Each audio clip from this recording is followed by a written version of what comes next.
आदर्श gas का समीकरण क्या है? मैंने आपको बताया था PV इक्वल टू nRT, ये आइडियल गैस का इक्वेशन है। इससे आप फिर कोई भी चीज़ें का रिलेशन निकाल सकते हैं। जैसे आपको कह दें कि वॉल्यूम और टेम्परेचर क्या होगा यदि प्रेशर क्या है, कांस्टेंट है। तो प्रेशर को अगर कांस्टेंट रखा जाए तो V डायरेक्टली प्रोपोर्शनल होंगे किसके? टेम्परेचर के।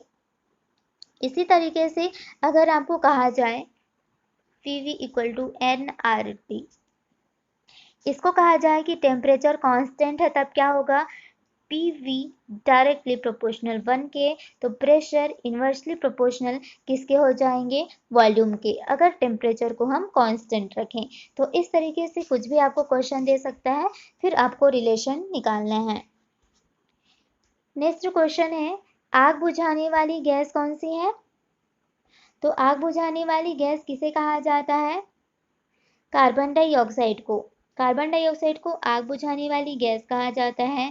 कार्बन डाइऑक्साइड गैस पौधों और जंतुओं में श्वसन की प्रक्रिया में उत्पन्न होती हैं। ये रंगहीन, गंधहीन और अम्लीय होती हैं।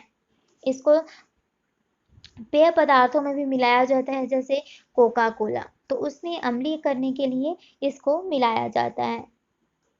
नेक्स्ट है, सभी गैस शून्य आयतन प्राप्त करती हैं जब उसका तापमान घटकर कितना हो जाता है? तो आंसर देखिए, ऑप्शन नंबर सी राइट हो जाएगा। इस तापमान पर सभी गैसें शून्य आयतन प्राप्त करती है। इसको परम शून्य ताप भी कहते हैं। नेक्स्ट है, यदि कार के 4 ट्यूब पृथक पृथक गैस नाइट्रोजन, ऑक्सीजन, हाइड्रोजन और नियॉन से क्रमशः भरे हैं, तो सबसे पहले कौन भरेगा?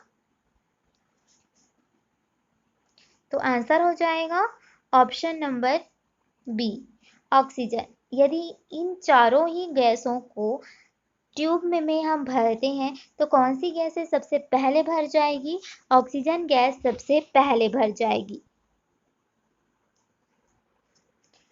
नेक्स्ट है, एक वास्तविक गैस किसमें एक आदर्श गैस के रूप में क्रिया कर सकती है? तो एक जो वास्तविक गैसें हैं वह किस प्रक्रिया पर एक आदर्श गैस के रूप में क्रिया कर सकती है? तो आंसर हो जाएगा निम्न ताप और उच्च ताप। निम्न ताप उच्च ताप पर आदर्श जो वास्तविक गैस होती है एक आदर्श गैस के रूप में काम करते हैं। नेक्स्ट, निम्नलिखित गैसों में कौन सी गैस का किसी निश्चित ताप पर सबसे उच्च औसत वेग होता है? आंसर हो जाएगा हमारा ऑप्शन नंबर डी, मीथेन। तो देखिए उच्च ताप, यहाँ पर देखिए जो मीथेन गैस का औसत वेग होता है वह अधिक होता है किस पर? एक निश्चित तापमान पर। नेक्स्ट है, वह ग्रीन हाउस गैस कौन सी है जिसे हंसाने वाली गैस कहा जाता है? लॉफिंग गैस कहें या हंसाने वाली गैस, ये होती है N2O और ये किसका फॉर्मूला है? ये है नाइट्रस ऑक्साइड का। नेक्स्ट है, रेफ्रिजरेटर में प्रयोग की जाने वाली गैस कौन सी है? तो इसमें से किसका प्रयोग रेफ्रिजरेटर में प्रयोग होता है? आंसर हो जाएगा प्रकाशित करने पर शीतली। जो रेफ्रिजरेटर में गैस उपयुक्त होते हैं वे उनको प्रसारित करते हैं तो वो शीतल होते हैं, ठंडे होते हैं। और जो बड़े रेफ्रिजरेटर होते हैं उनमें अमोनिया का उपयोग किया जाता है शीतलन के लिए। रेफ्रिजरेटर का जो तापमान होता है वो 4 डिग्री सेल्सियस होता है। और रेफ्रिजरेटर का आविष्कार किसने किया था? सीन व टीनिंग ने। कब? 1850 में। नेक्स्ट है, निम्नलिखित में से कौन संपीड़ित प्राकृतिक गैस में अनुपस्थित होती है? तो इसमें से देखिए जो कार्बन मोनोऑक्साइड है ये संपीड़ित प्राकृतिक गैस में अनुपस्थित होती है। नेक्स्ट है, जल गैस किसका संयोजन होता है? तो यहाँ पर देखिए ऑप्शन नंबर सी, ये राइट हो जाएगा। कार्बन मोनोऑक्साइड और हाइड्रोजन के संयोग से जो बनता है उसे हम कहते हैं जल गैस। और कार्बन मोनोऑक्साइड और N2 अगर मिलते हैं तो इसको कहा जाता है प्रोड्यूसर गैस। नेक्स्ट है, बायोगैस संयंत्र से निष्कासित निम्न में से कौन सी गैस ईंधन गैस के रूप में उपयोग में आती है? तो आंसर हो जाएगा मीथेन। तो बायोगैस में जो गैस उत्पन्न होती है वह होती है मीथेन गैस, जिसका उपयोग हम लोग ईंधन के रूप में करते हैं। नेक्स्ट है, बायोगैस को किस अन्य नाम से जाना जाता है? तो जो बायोगैस है इसको गोबर गैस के नाम से जाना जाता है। गोबर गैस प्रणाली का जो आविष्कार किया था वह सीबी देसाई के द्वारा किया गया था। इसकी खोज किस समय हुई थी? 1941 में। नेक्स्ट है, निम्नलिखित में से किसने गोबर गैस प्रणाली का आविष्कार किया था? तो मैंने अभी जस्ट बताया है इनका नाम।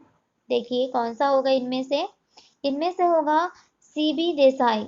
इन्हीं के द्वारा गोबर गैस प्रणाली का खोज किया गया था और इस बायोगैस में मीथेन गैस प्रोड्यूस होती है, जिसका की उपयोग हम खाना बनाने में ईंधन में करते हैं। नेक्स्ट है, आजकल सड़कों पर रोशनी के लिए प्रायः पीले लैंपों का प्रयोग किया जाता है। तो उन लैंपों में किस गैस का प्रयोग होता है? तो जो सड़कों पर रोशनी के लिए लैंप लगे हुए होते हैं उनमें वो जो कि येलो कलर के होते हैं उसमें कौन सी गैस प्रयोग में होती है? तो वह है सोडियम। सोडियम गैस का प्रयोग किया जाता है।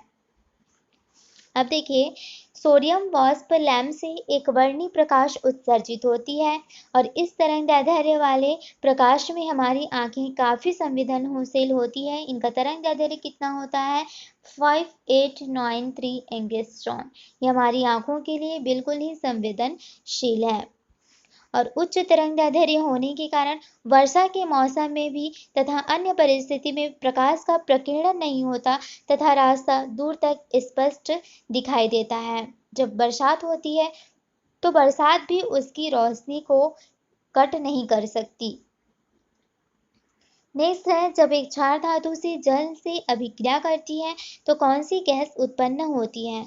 तो एक क्षार धातु है जिनको कि जल से अभिक्रिया कराया जाता है तो कौन सी गैस प्रोड्यूस होती है? आंसर है हाइड्रोजन। हाइड्रोजन गैस निकलती है।